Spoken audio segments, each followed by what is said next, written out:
Good evening and welcome to Art World Innovators, exploring stories of innovation in the art world. I'm your host, Susan Cohn, and you're listening to UMFM 101.5 at the University of Manitoba. Our guest this evening is Kate Enters, London-based artist, curator, arts writer, and founding director of ArtCan, a non-profit arts organization supporting contemporary artists. Kate has a BA Honours in Fine Arts from the Norwich School of Art in the UK. After graduating, she worked in PR and events management for high-end art museums and celebrity charity events and arts PR. Responding to the need for more opportunities for artists to show work on their own terms, Kate set up ArtCan, innovatively positioning the organization as a peer network with the opportunities to take part in exhibitions. As the director of ArtCan, Kate builds on her ability to produce and manage art events, enabling her to develop her curatorial vision and her writing voice. She regularly writes about art for such publications as Wall Street International and State Magazine. Kate has exhibited in numerous solo, group, and ArtCan exhibitions in London, Vienna, Scotland, Amsterdam, and more. Welcome to Art World Innovators, and thank you so much for joining us today. Oh, thank you very much. What a great intro. Loved it.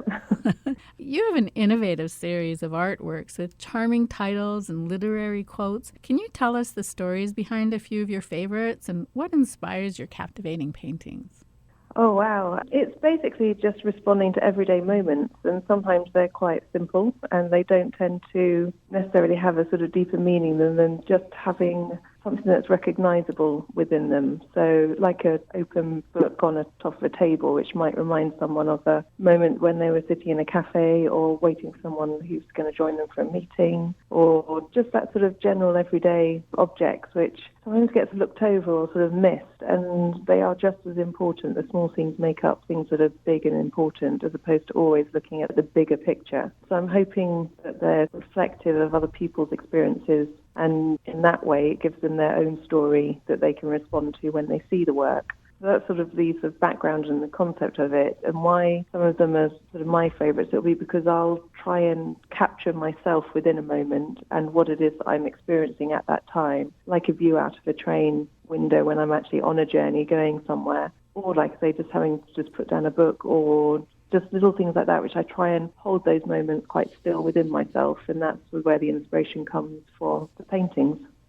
Are you exploring any new themes, styles, or processes at the moment that you can describe? I'm quite busy. ArtCan sort of keeps me on my toes a lot. So finding that sort of balance and juggle between my own practice and then also helping other artists is sometimes tough. And I often have to hold things in my head for quite a while before I can let it out or explore that practice, because I think most artists would recognize that once you sort of unleash something that you know has got a journey in itself, then everything else then feels like a conflict or a, intrusion to it. I don't start the process until I know that I've got a lovely sort of chunk of time in front of me. But at the moment, I'm in that holding in my head phase, and the last two sort of pieces I did were very much looking through windows, but then also looking through the medium of the mobile phone, sort of taking pictures of something where you could have just ignored the phone and been part of it. And I know that that's quite a social commentary that's sort of going on with that exploration, but I haven't quite yet got to the nub of what it is that I'm trying to say, but that's what I want to explore with my next process, as it were, when I get the time. Along that line of being really busy, you've been described as London's contemporary Renaissance woman. Can you tell us about your background and how you've accomplished such a claim? That was totally accidental. I think I've always recognized that things don't always have to follow a path. And sometimes, especially in the art world, there's an expectation that you go to art college, you come out, you get a gallery representing you, and that representation will then mean that you're going to be the next big thing, blah, blah, blah. But it doesn't necessarily happen that way, and often there are quite a few people who feel disappointed because social perceived structures dictate how your success is or how you're recognized with success.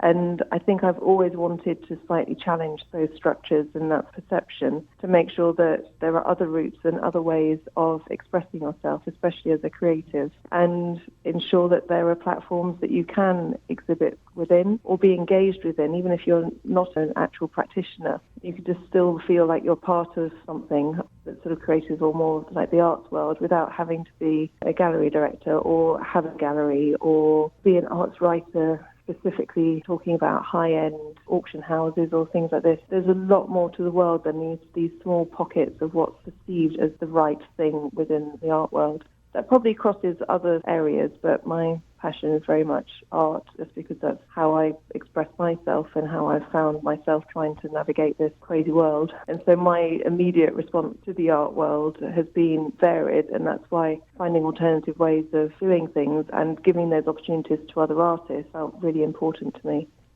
And in providing alternatives and different opportunities for artists, you introduce ArtCan on your site as an organization enabling artists to find their voice and sustain their practice. Can you elaborate on how you began ArtCan and how it brings artists together in such unique and invaluable ways? Yeah, of course. I'm a painter, I'm an artist myself. I graduated, and when I came out of art school, I had pretty much no idea how to actually practice as an artist. I realized you don't pay the rent just by sitting at home and making beautiful things and sorting out your creative soul. You actually need to interact with the rest of the world as a creative. I ended up getting a job at the Dene Museum, which was amazing because it gave me my first step into sort of like the art creative world, and ended up with a career path of 10 years or so in PR and events and big high-profile charity gala dinners and things like that, which was great and a brilliant experience and knowledge base for me, but it didn't really mean I could then practice as an artist myself. So I realigned myself and started painting again and decided that I wouldn't necessarily find a gallery to represent me, but I'd just put on my own exhibitions in spaces that I could find. And sort of like a friend had an amazing basement which she'd sort of turned into a gallery space, so I was able to use that as one of my locations for a show. There was a lovely club in the middle of London, which is no longer there sadly, but they had a gallery space and they sort of gifted that to me as well. So I asked very nicely to put on a show. But I was seeing all the same faces at my exhibition openings. And there's a limit how, love my dad dearly, but it doesn't really feel like progress if he's the one who's only buying your artwork. So I was like, I need to broaden my reach. And I was thinking other artists must have a similar problem, especially if they're not represented by a gallery and they wanted to expand their process and their voice. And so I thought I'd do a group show. And that way we'd all sort of work together as a group of artists, expand our connections and our contacts. And then if everybody brought sort of, say, 15 people to the private view, that would be quite a lot of people that the other artists wouldn't have met. And then conversations and the ripple effect of those conversations could start. What I didn't realise, though, is I set it up in central London, in that club space, the gallery space, and realised that international artists were very much looking for opportunity to exhibit in London, but without having to rely on a gallery giving them that opportunity. We suddenly had this lovely network of artists who wanted to work together and collaborate together to put on high-profile, good, strong contemporary art shows, but in a slightly different format. I did one, and it was very successful. And then the next year, everyone was asking when I was going to do the next one. So I just kept doing them, really. And every time it would be a whole new group of artists. It would then build up, and suddenly you realise I had a really good, sort of strong network of very good contemporary artists. And it felt like we'd hit on a formula and a structure, which then needed to be formalised. I talked to all the sort of right people who sort of work in the supporters of the arts, but within a sort of non-profit structure, and put together ArtCan. We got a group of trustees on board to help give it that backbone and that structure, and also to be my sounding board for developing it, and then formalised the process to get the members on board and the artists. It's free to join. That's something that we hold very dearly to us, and it's also non-commission. So if an artist does sell work within any of our exhibitions, then 100% of the profit goes to that artist, so that they can then sustain their practice and actually go and buy another canvas to paint. What are some of the other roles that the artist can take on to contribute to the events in addition to exhibiting their works? They very much are involved with the graphic design, poster design, guest list management, developing captions, also press releases and contacts. All of this was my background, so I know how to do it, but it's often not something that just one person can do. So distributing the roles to make sure that everything is covered for one of those exhibitions is really key and important. We also, as part of ArtCan, we have a group which is called the Advisory Committee, and they're actually made up of some of our artists. And they're very much involved with the programming and sourcing and researching venues and locations, as well as sort of website design and social media, all of the things that we need to run a company or a business, but we're all volunteers. We all do it because we feel it's important. They also gain invaluable experience that they can take with them as they move into different aspects of their practices. I think it has all of that. It sort of crosses over all aspects of everybody's life, even from a personal level, but also feeling like you're part of something. I love ArtCan for that, actually. It's like being an artist is very solitary. Often you're in your studio sort of creating, and then suddenly realise 4 hours have gone by and you've not actually spoken to anybody, or even 4 days. You're like, okay, maybe I should get out a bit more. But ArtCan then gives that opportunity, because we'd also do social events, and we have an artist forum as well on Facebook and things like that, which means that conversations can be had without, it doesn't matter where you live or where you're at, also what stage you are as an artist in your practice. You can just feel like you're part of a community. Can you elaborate on one of your more recent events or something that you found most exciting, and give us some details about where it was and how it unfolded? One of the things that we've managed to achieve, there are two things actually which I'm sort of proud of over the last couple of years. One is our international exhibitions. So last September we were in Vienna. A couple of our artists actually run a gallery over there themselves, and so we collaborated with them to actually put on an ArtCan show in Vienna.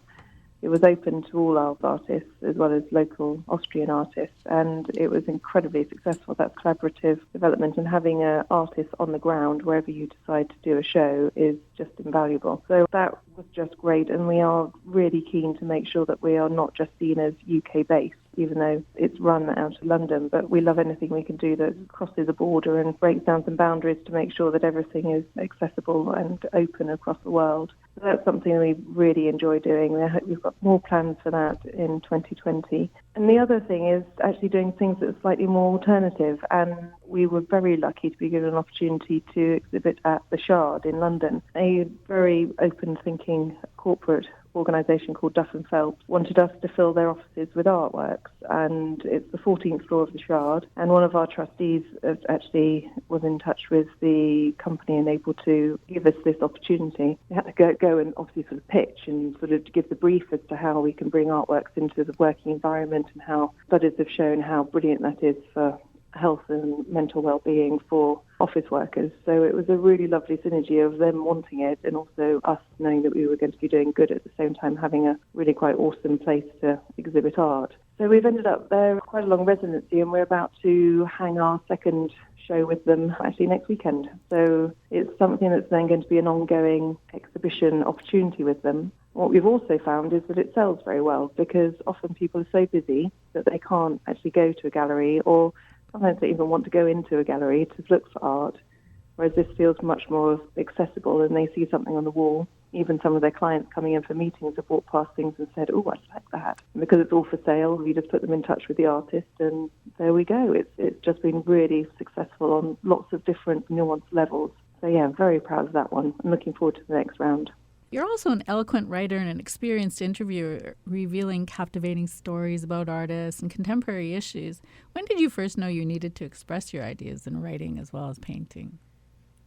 I've always enjoyed writing. I've always seen it as though I've always really enjoyed reading, possibly more than writing, to be totally honest. And I've always loved the power of words, and I know the articulation that I can offer in my writing, I think, is not dissimilar to how I paint, that it's actually quite simplistic, but hopefully offers something on a tray that people then can able to access easily. And I really don't like how some people write about art. It feels very highfalutin, and I don't know, there's a lot of ego involved. And I think that when I was given an opportunity to express my own thoughts and feelings in response to certain articles or artists or exhibitions, then it just felt very natural for me to put it out there that this is the story, this is what it is, and this is accessible, rather than it being something that you have to aspire to. I'd like to thank you so much for speaking with us this evening and sharing your invaluable insight and story. It's been a pleasure, and I wish you continued success.